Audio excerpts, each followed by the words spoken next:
오늘 우리는 이사야 49장 1절부터 7절까지의 말씀을 중심으로 이방의 빛이라는 주제를 가지고 은혜를 나누고자 합니다. 이사야 42장부터 53장 사이에 보면 네 개의 여호와의 종에 대한 노래가 나옵니다. 또 이 예언의 말씀을 통해서 메시아죠, 우리의 예수 그리스도께서 종의 모습으로 이 땅에 오셔서 또 구원을 성취하는 그러한 모습을 노래하고 있습니다. 오늘의 말씀은 이 네 개의 종의 노래 중에서 두 번째입니다. 하나님의 종은 이스라엘을 회복시킬 사명과 또 열방의 빛을 비추어서 또 구원을 베풀어 주실 사명을 베푸실 것입니다. 그 예언의 말씀은 성취가 이미 되었고 또 성취가 되고 있고 앞으로도 성취가 될 것입니다. 오늘 49장 말씀을 통해서 이스라엘을 회복하시는 주 예수님께 대해서 또 우리가 또 부름받았잖아요. 우리 부름받은 우리에 대해서도 묵상하고 은혜 나누는 시간 됐으면 좋겠습니다. 주의 종은 어떠한 모습으로 나타나는가? 첫 번째는 부르심입니다. 부르심이죠. 주의 종은 사명에 또 부르심이 있습니다. 누구나 부르심을 통해서 이 자리에 있다는 거죠. 그 부르심은 어떠한 모습일까? 오늘 1절의 말씀을 보면 알 수가 있습니다. 섬들아 내게 들으라, 먼 곳 백성들아 귀를 기울이라. 바다 가까이에 보면 섬이 있죠. 섬은 땅끝보다도 먼 곳입니다. 그리고 그 사이에는 바다가 있죠. 요즘은 섬에도 다리가 연결이 많이 되더라고요. 그럼에도 불구하고 섬은 아주 먼 곳입니다. 그런데 그곳에 말씀하시기를 내게 들으라 라고 말씀하시는 거예요. 그리고 먼 곳 백성들아 귀를 기울이라. 여기에 있는 단어를 활용하면은 이방 가운데에서 이방이라고 할 수 있습니다. 그런 곳을 향해서 부르고 계심을 알 수 있다는 거죠. 하나님에 대해서 전혀 모를 것 같던 그곳에 은혜의 손길이 미치기 시작합니다. 그런데 우리가 그런 존재였다는 거죠. 전에는 그런 존재였다는 거죠. 복음이 듣기 전에는 그런 존재였다는 거예요. 그런데 누군가의 외침에 의해서 또 누군가의 몸부림을 통해서 우리는 복음을 듣게 되었고 주님의 종이 되었다는 것입니다. 믿으십니까? 네. 그리고 오늘 말씀을 통해서 이는 하나님께서 태에서부터 부르셨다는 거죠. 그리고 그 이름을 잊지 않으셨다는 거예요.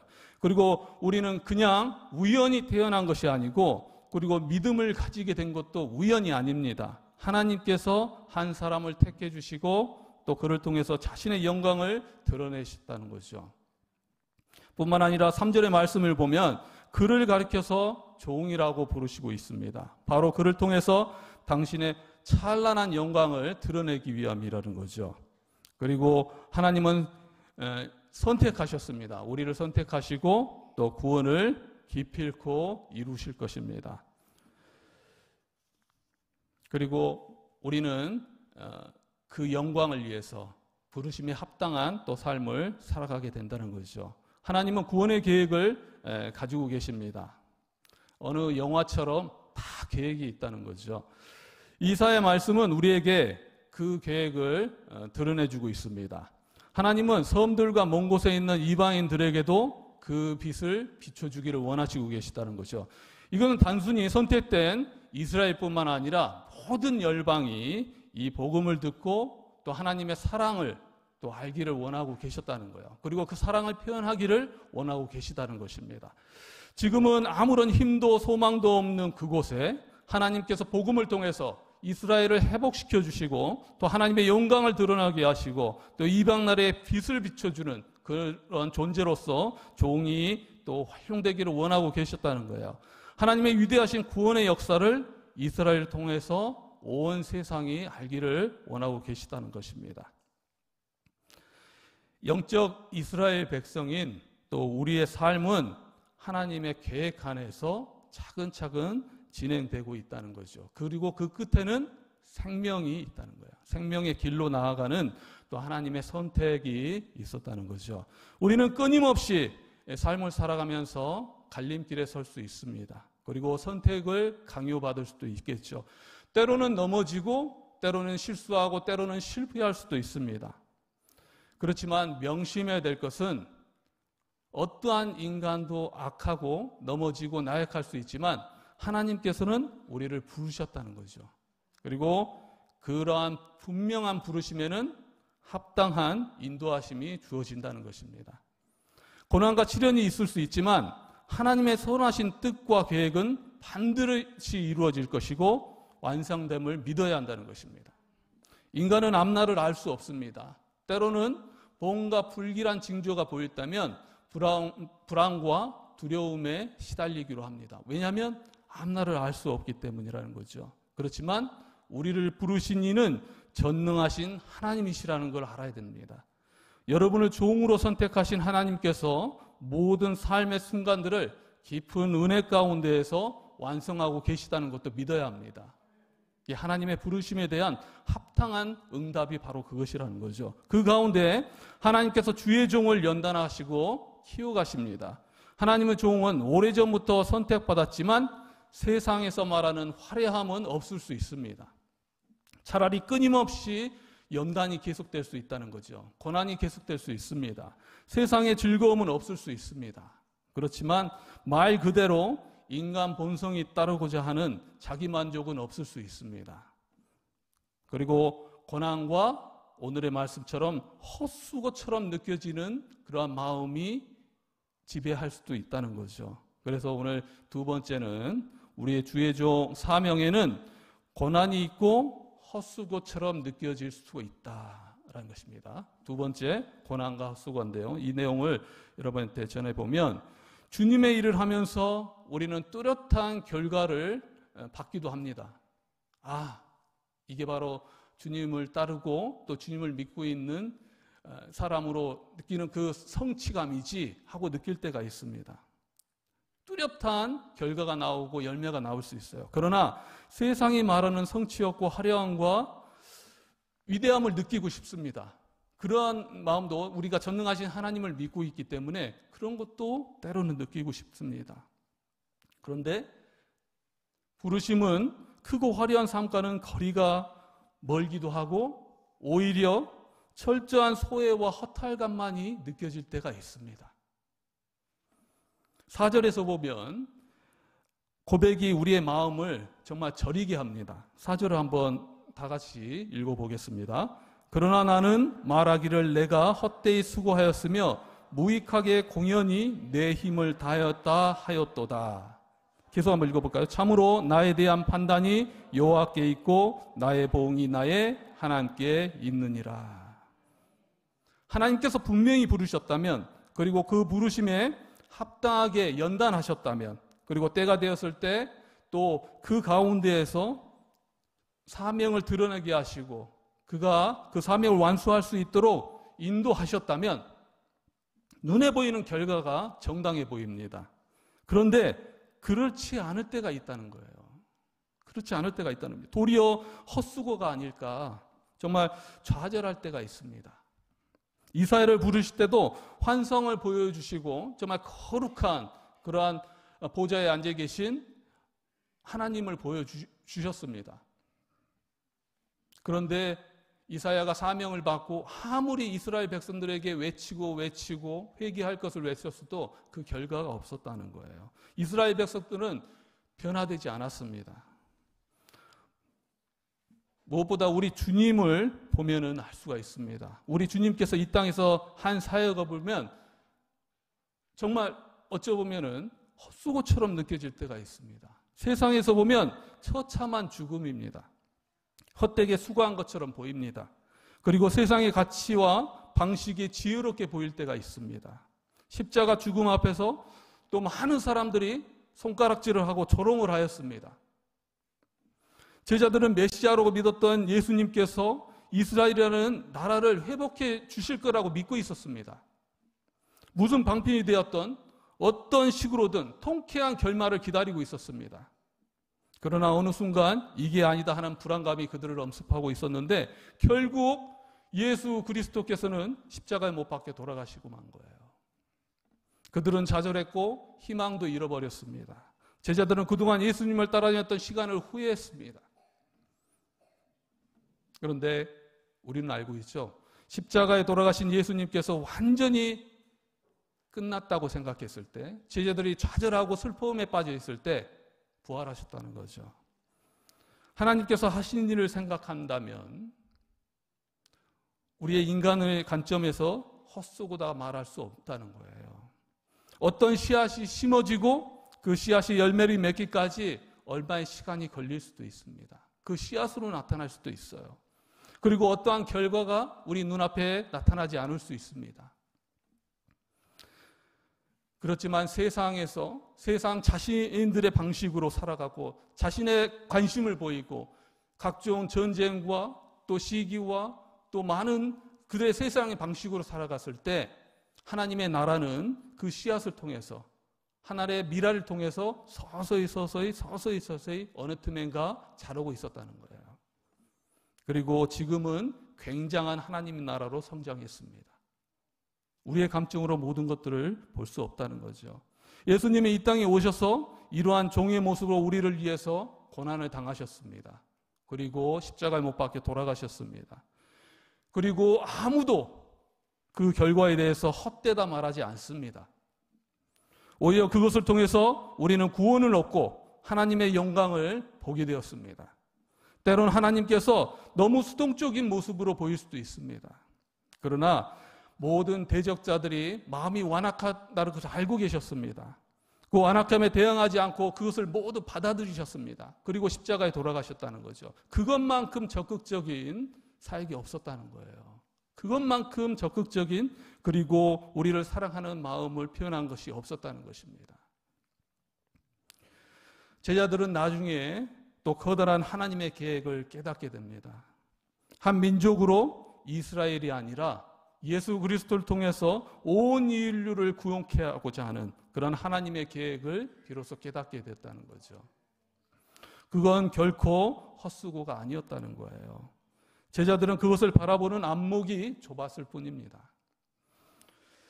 우리는 때론 주님을 일을 하면서 방해가 없다고 말할 수 없습니다. 진리를 전하고 있음에도 불구하고 억울한 일을 겪을 때가 있죠. 사랑하는 가족과 친척에게 복음을 전하고 구원을 돕고 싶지만은 그들은 너무나도 완고합니다. 때론 커다란 상처를 받습니다. 자존심이 뭉개질 때가 있어요. 지금까지 자신의 노력이 헛수고인 것처럼 느껴질 때가 있습니다. 아주 무익한 것처럼 느껴질 때가 있습니다. 아주 공허함이 자신의 마음을 사로잡을 수 있습니다. 그러나 그것을 하나님께서는 보고 계셨다는, 우리를 부르신 하나님께서 명령하신 일이라는 것입니다. 그렇다면 그것은 헛수고가 아니라는 거죠. 에레미야도 자신이 헛수고했다고 생각했습니다. 에레미야는 더 이상 수고하지 않겠다고 결심했죠. 오늘 말씀 에레미야 20장 8절부터 9절까지의 말씀을 보면 8절은 나오지 않는데 8절을 제가 먼저 읽어보겠습니다. 내가 말할 때마다 외치며 파멸과 멸망을 선포함으로 여호와의 말씀으로 말미암아 내가 종일토록 치욕과 모욕거리가 됨이니이다. 그는 선포하면 선포할수록 치욕과 모욕거리가 자신한테 다가오는 거예요. 9절에서 내가 다시는 여호와를 선포하지 아니하며 그의 이름으로 말하지 아니하리라 하면 나의 마음이 불붙는 것 같아서 골수에 사무치니 답답하여 견딜 수 없나이다. 다시는 선포하지 않겠다. 그렇게 결심했습니다. 너무나도 힘들었기 때문이죠. 그러나 그는 결국은 계속 선포했다는 거죠. 어떤 결과가 나오지 않음에도 불구하고 계속 선포했다는 거예요. 답답해서 견딜 수가 없었다는 거죠. 왜 그럴까요? 우리가 하고 있는 일이 이 땅의 일이 아니기 때문이래요. 하나님의 일이란 사실을 깨달아야 한다는 것입니다. 이 일을 하기 위해서 불러주셨고 또 하나님께 부르심이 있다면 책임까지 지시는 하나님을 우리는 알고 있기 때문입니다. 충성되지 않았을까? 충성되게 했습니다. 그렇다면 그 결과가 내 마음에 흡족해야 될까? 그건 아닙니다. 그것이 아무런 의미가 없는 것도 아닙니다. 내 마음에 흡족하지 않다고 해서 그 결과가 내가 원하는 결과가 아니다고 해서 그것이 또 아무런 의미가 없다는 게 아니에요.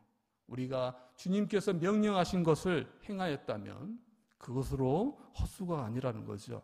우리는 우리의 만족이 아니라 하나님의 계획을 완성하는 일을 하고 있다는 사실입니다. 이사야 49장 4절 하반절에서 보면 참으로 나에 대한 판단이 여호와께 있고 나의 보응이 나의 하나님께 있느니라. 그렇다면 결과가 나지 않는다면 어떠한 기쁨으로 그러한 일을 할 수 있을까? 무엇인가 성취감을 느끼면서 나아가고 싶은데 이러한 결과물이 없다면 우리는 어떻게 해야 될까? 우리는 이미 존재 이유를 알고 있다는 거예요. 어떤 이유일까? 하나님께 택해 주시고 구원해 주셨다는 그 한 가지입니다.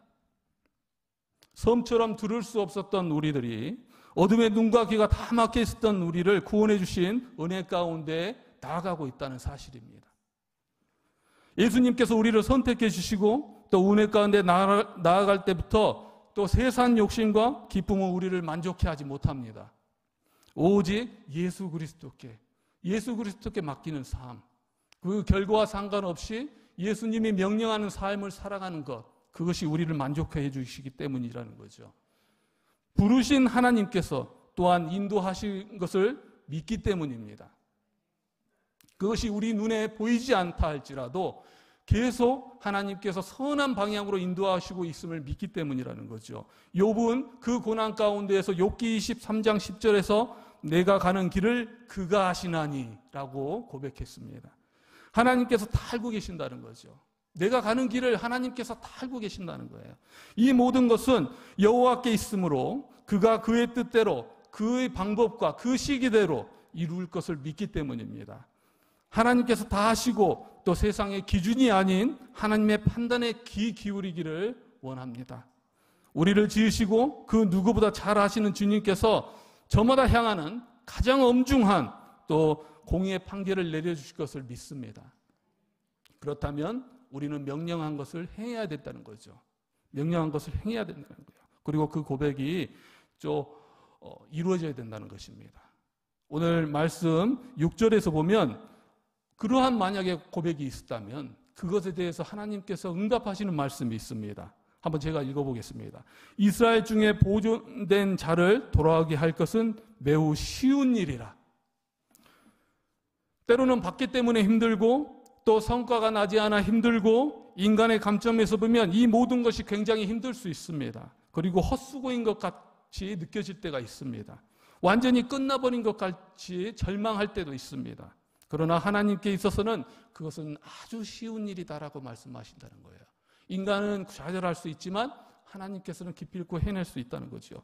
쉬운 일이고 한다면 이 일이 쉽다는 뜻이 아니라 바로 전능하신 하나님께서 하시는 일이라는 거예요. 전능하신 하나님께서 하신 일이라면 아주 쉬운 일이라는 거예요. 기필코 이루어지는 일이라는 것입니다. 하나님께서 계획하시고 또 하나님께서 일하시면 그것이 이루어진다는 거죠. 힘은 거기에서 나오는 것입니다. 우리의 힘이 아니라 하나님의 힘으로 나온다는 거죠. 이사야의 말씀을 통해서 하나님께서는 예언하셨습니다. 우리의 길은 어디에 있을까? 그 끝은 어디에 있을까? 우리가 예수님을 믿고 나아갔을 때 예수님은 인도해 주시고 그 끝에 생명의 길이 있다는 걸 믿기 때문이에요. 모든 계획은 하나님께서 이루시고 또 하나님의 방식으로 이루시고 결과는 우리의 관점과는 상관없이 하나님께서 이루어질 것을 믿기 때문이라는 거죠. 그게 바로 주의 종으로서 나아가는 모습이라는 거예요. 또 오늘 세 번째 오늘 주제의 말씀이죠. 이방의 빛입니다. 주의 종은 이방의 빛이 되는 사명이 있다는 거죠. 이사야 49장 6절을 읽어보겠습니다. 시작. 그가 이르시되 내가 나의 종이 되어 야곱의 지파들을 일으키며 이스라엘 중에 보존된 자를 돌아오게 할 것은 매우 쉬운 일이라. 내가 또 너를 이방의 빛으로 삼아 나의 구원을 베풀어서 땅끝까지 이르게 하리라. 구원받은 우리에게는 뜨거운 사명이 있다는 거죠. 오늘 본문에서 주님은 그의 종이 이스라엘 회복뿐만 아니라 이방의 빛이 되어서 구원을 땅끝까지 이르게 될 것이라 그렇게 말하고 있습니다. 이 말씀은 이스라엘 백성들에게는 큰 충격이었습니다. 왜냐하면 이방인들은 저주의 대상이었거든요. 사람 취급을 하지 않았었습니다. 근데 그들에게 그 경계를 모두 허물어 버리시고 모든 인류를 향한 또 구원의 계획을 보여주신 분이 있습니다. 그분이 바로 예수 그리스도라는 거죠. 우리는 이사의 말씀을 통해서 우리 교회가 어떻게 나아가야 되는가, 무엇을 중심으로 나아가야 되는가를 보게 된다는 거죠. 바로 선교와 전도라는 거예요. 우리 안에 전통과 편견을 뛰어넘고 또 낮고 소외된 이웃에게 복음을 전하는 그러한 사명이 우리들에게는 전해졌다는 거예요. 하나님께서는 우리만 복 누리는 것을 원하지 않으십니다. 이스라엘 백성처럼 선민 사상에 빠져서 그들만 울타리에 갇혀 있기를 원하지 않는다는 거죠. 우리만의 잔치로 끝나기를 원하지 않으시다는 것입니다. 세상 속에서 그 빛을, 정말 찬란한 빛을 비춰주기를 원하고 계시다는 거죠. 우리가 복음을 전하고 하나님을 높이고 하나님께 영광된 삶을 살아갈 수 있는 것은 내가 그러한 은혜를 받았기 때문입니다. 내가 은혜를 받았다면 우리 또한 은혜를 전해야 된다는 거죠. 내가 섬같이 또 복음에서 멀었던 존재였는데 누군가에 의해서 복음을 듣게 되었고 구원을 얻게 되었다는 거예요. 우리는 세상의 어떤 기쁨보다 이렇게 주님께서 기뻐하시는 남에게 복음을 전하고 구원케 하는 그러한 기쁨을 누리고 같이 나아가는 것이 중요하다는 거죠. 우리가 중한 병에 걸렸을 때 어떠한 효과가 있는 약을 써서 나았습니다. 그렇다면 사랑하는 사람들에게 그 약을 권해야 된다는 거죠. 그 약이 바로 복음이라는 거예요. 여기서 예수님께서 주의 종으로 이방의 빛으로 이게 그 빛을 전하는 사역을 하고 있지만 우리 또한 이러한 사역을 감당하는 이방의 빛이라는 거예요. 우리는 은혜로 말미암아 빛에 거하는 존재가 되었다고 고백할 수 있다면 당연히 우리 또한 이방의 빛에 또 사명을 감당할 수 있어야 합니다. 그리고 감당해야만 한다는 거죠. 그렇게 진실되게 사랑하셨던 주님의 사랑을 받은 존재라면, 정말 그 사랑이 마음속에 있는 존재라면 그 사랑을 바탕으로 해서 모든 사람들에게 사랑을 전해야 된다는 거예요. 우리는 사명을 우리의 힘으로 하는 것이 아니라 은혜로 한다는 거죠. 하나님께서 우리를 구원해 주신 그 은혜와 사랑이 많게 넘쳐 흘러서 주변의 많은 사람들에게 그 사랑을 전할 수 있는 그러한 존재가 이 말을 저는 잘 이해하지 못했습니다. 축복은 움켜쥐는 것으로 생각했었습니다. 그런데 시간이 지나면 지날수록 하나님의 뜻이 어디 있는가를 깨닫게 되었습니다. 그리스도인에게 있어서 정말 축복의 통로의 역할을 하는 것은 굉장히 중요하구나. 그리고 하나님께서는 전함을 받는 자나 전하는 자나 모두 다 함께 은혜와 축복 가운데 나아갈 수 있게 도와주시는구나. 그것을 깨닫게 됐어요. 그리고 그 가운데에서 정말 하나님의 뜻이 무엇인가를 알게 됐다는 거죠. 하나님께서 이스라엘이 구원의 통로가 되어서 모든 민족이 구원받기를 원했습니다. 근데 이스라엘은 그렇게 하지 못했다는 거죠. 그들만의 선민 사상에 빠져 있었다는 거예요. 우리는 그러한 선민 사상에 빠져 있어서는 안 된다는 거죠. 하나님께서는 영적 이스라엘, 하나님의 나라가 확장되는 계획을 세우고 계십니다. 그리고 주의 종 여러분을 통해서 그 계획이 성취되기를 원하고 계시다는 거죠. 그래서 모태 전부터 여러분을 부르셨다는 거예요. 그렇다면 우리는 그러한 사명을 감당해야 된다는 거죠. 무엇보다 우리가 사랑하는 가족, 친구, 친척, 이웃들이 죄와 비참함 속에서 죽어갈 수 있습니다. 그분들을 주님의 품으로 옮겨야 된다는 거죠. 그리고 그러한 기쁨만큼 큰 기쁨이 없다는 거예요. 그들이 구원받지 못하면 결국은 어떠한 결과가 있다는 것을 우리는 알고 있습니다. 그리고 그 가운데에서 우리는 열망을 가질 수 있다는 거죠. 구원케 사람에 대한 열망을 가질 수 있다는 거예요. 누군가를 구원하고자 하는 열망을 가질 수 있다는 거예요. 그런데 우리가 생각해 볼 문제는 우리가 열망을 가지면 가질수록 그 열망에 대한 고난이 따른다는 거예요. 만약에 그 열망이 없다면 고난 또한 없습니다. 누군가를 구원하고자 하는 마음이 없다면 고난도 없습니다. 복음을 전할 때 박해가 있을 수 있어요. 그리고 거절감이 있을 수 있습니다. 또 수고로움이 있을 수 있어요. 그리고 그 밖에도 정말 복음을 전했는데 움직이지 않는 거예요. 헛수고처럼 느껴질 때가 있을 좌절해버릴 때가 있다는 거예요. 그러한 고난이 있기 때문에 때로는 우리는 그것을 회피할 때가 있다는 거죠. 그러한 사명을 회피할 때가 있다는 거예요. 그렇지만 하나님께서 원하시는 것은 그러한 모습이 아니다는 거예요. 결과는 하나님께서 이루신다는 거죠. 우리가 해야 될 일은 그러한 고난이 아니라 하나님이 주신 사랑 안에서, 하나님이 주신 그 은혜 안에서 그 바탕으로 해서 복음을 전하는 것입니다. 그렇다면 결과는 하나님께서 만드신다는 거죠. 우리가 기억해야 할 것은 그것보다 더 큰 것이 우리에게 주신 주님의 사랑이라는 거예요. 우리가 가지고 있는 정말 수고로움, 거절감, 그런 어려움보다 더 큰 것이 주님이 주신 사랑이라는 거예요. 그것이 만약에 바탕이 된다면 우리는 분명히 복음을 전할 수 있습니다. 그 가운데서 우리는 소망을 가질 수 있다는 거죠.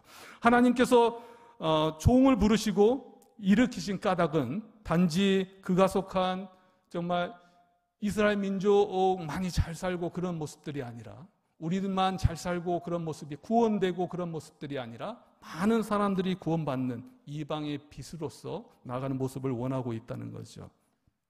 세상에 천대받는 사람들, 그리고 복음에 대해 몰라서 죄와 비참함 속에 살아가는 사람들, 그 사람들에게 복음을 전해야 되는 거예요. 그것도 주님의 사랑을 바탕으로 이루어야 된다는 것입니다. 그리고 축복의 통로의 역할을 감당해야 된다는 거죠. 바리새인 중에 바리새인이었던 바울은 그것에 대해서 잘 몰랐고 기독교인들을 박해했었습니다. 그런데 다메섹에서 비로소 하나님을 만나고 그는 모든 인생을 복음을 전하는 데 투신했다는 거죠. 그를 통해서 세상적인 욕심은 채우지 못하지만 하나님께서 주신 기쁨이 자리 잡을 수 있다는 거예요. 무엇보다 그것만큼 큰 것이 어디 있겠습니까? 전능하신 하나님께서 주신 기쁨이 우리의 기쁨이 된다는 것, 그것만큼 큰 기쁨은 없을 것입니다. 그 마음으로 나아가는 우리 모두가 됐으면 좋겠습니다. 네 번째는 그 가운데에서 종의 영광이 있습니다. 우리의 사명에는 영광이 따른다는 거죠. 7절의 말씀을 한번 봤으면 좋겠습니다. 7절의 말씀은 하나님은 사람에게 멸시당하는 자, 그리고 백성에게 미움받는 자, 또 광원들에게 종이 된 자를 통해서 그 뜻을 이루어준다는 거죠. 때로는 우리가 이의 모습처럼 세상 권세의 지배를 당하고 또 백성에게 미움을 받고 멸시를 당할 수, 복음을 통해서 멸시를 당할 수 있어요. 그리고 간원들에게 압박을 당하며 그런 모습을 보일 수 있습니다. 그렇지만 이 모든 것들을 통해서 우리는 하나님이 결국은 생명의 길로 인도하시고 또한 세상 권세 지배를 당하고 있는 이 땅에서 빛으로 살아갈 수 있게끔 하나님께서는 도와주신다는 거예요. 주님의 종은 화려한 선망의 대상 대신에 멸시를 당할 수 있습니다. 또 백성들의 인기 대신에 미움을 받을 수 있습니다. 권력자들이 짓눌릴 수 있다는 거죠. 그러나 주님께서 명령하신 일이라면, 또 주님께서 보여주신 길이라면 그 끝에는 정말 화려한 영광이 자리 잡고 있다는 거야. 또한 생명이 자리 잡고 있다는 것입니다.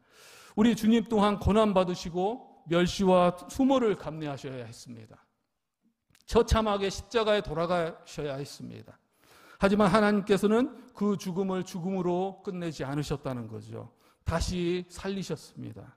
그리고 영광 가운데 하나님 나라가 이 땅에서 확장될 수 있도록, 정말 미랄이 될 수 있도록 해주셨다는 거죠. 그러므로 우리 모두는 그 빛 아래서 있음을 깨달아야 된다는 것입니다. 세상은 어둡지만 우리는 그 가운데, 빛 가운데 살아가고 있다는 거죠. 그게 바로 영광이라는 것입니다.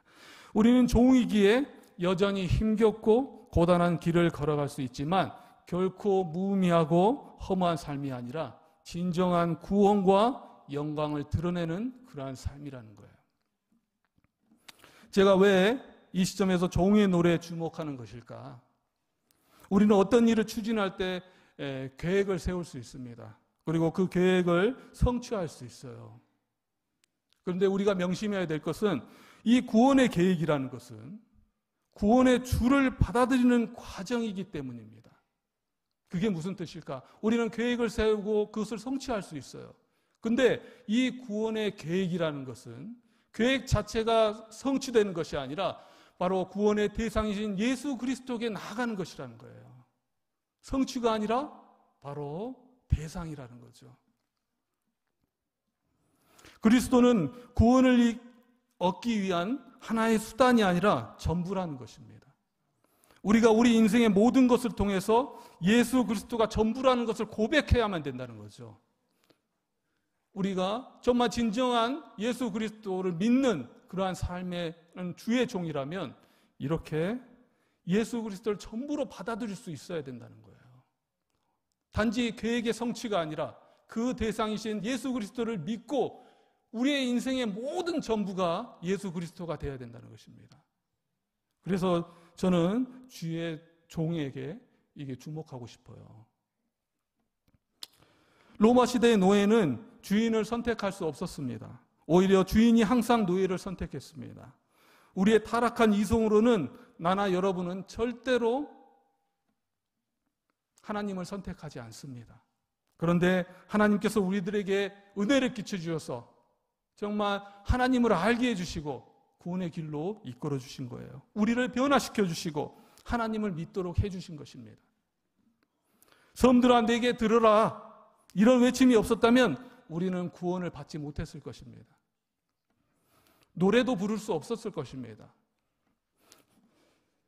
그런데 정말 그러한 핏값으로 예수 그리스도의 핏값으로 우리를 불러주시고 구원해 주신 거예요. 이제 우리는 새로운 관계로 나아가게 되었다는 거죠. 이 구원을 통해서 하나님께 원하시는 하나님의 나라의 백성으로 그리고 하나의 공동체로 가족으로 나아갈 수 있게 되었다는 것이죠. 그것은 하나님의 종이지만 또한 하나님께서 우리들에게 말씀하셨습니다. 하나님의 아들이라고 말씀하셨어요. 하나님의 자녀라고 말씀해 주셨어요. 그만큼 우리를 신분을 올려주신 하나님이시라는 거죠.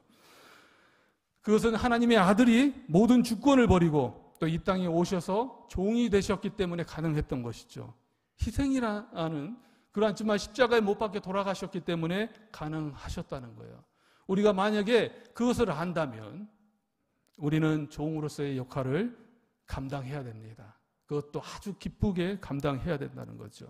그리고 아들이자 정말 종으로서 나아가는 삶을 살아야 된다는 거죠. 그 사랑의 마음을 품고 또 이웃을 바라봐야 된다는 것입니다. 종이면서 동시에 아들이신 예수님은 우리를 노예이면서 아들인 존재로 삼으십니다. 그리고 그분을 신뢰하면 여러분의 마음을 그분께 내어드리면 그분이 여러분을 다스리도록 간구하면 그분은 여러분을 다스려 주실 것입니다. 만약 당신이 죄의 노예 상태인 거짓 자유를 포기하고 순종이라는 건전한 자유를 선택하면 그분은 우리를 이끌어 주실 것을 믿습니다. 사랑하는 여러분, 우리의 사명은 헛된 것이 아닙니다. 그를 위해 당하는 고난과 어려움은 오히려 하나님의 구원을 드러내는 과정임을 믿습니다. 우리는 하나님께서 주신 사명을 잊지 않고 또 그분의 빛을 전한 그러한 존재가 되어야 합니다. 하나님께서 우리를 부르셨기에 우리는 하나님의 뜻을 이루기 위해 힘을 모아야 합니다. 하나님께서 우리를 선택하시고 오늘의 말씀 4절에처럼 참으로 나에 대한 판단이 여호와께 있고 나의 보응이 나의 하나님께 있습니다라고 고백할 수 있어야 합니다. 우리를 선택하신 이는 바로 하나님이시라는 거죠. 그렇다면 그의 합당함을 통해서 보답하여 주실 것을 믿기 때문이라는 거예요. 그걸 잊지 마시고 우리가 사는 이 땅에서 정말 오늘의 제목처럼 이방의 빛으로서 또 사명을 감당하며 또 하나님의 뜻을 이루어 나가는 저와 여러분이 되시기를 주님의 이름으로 축원합니다.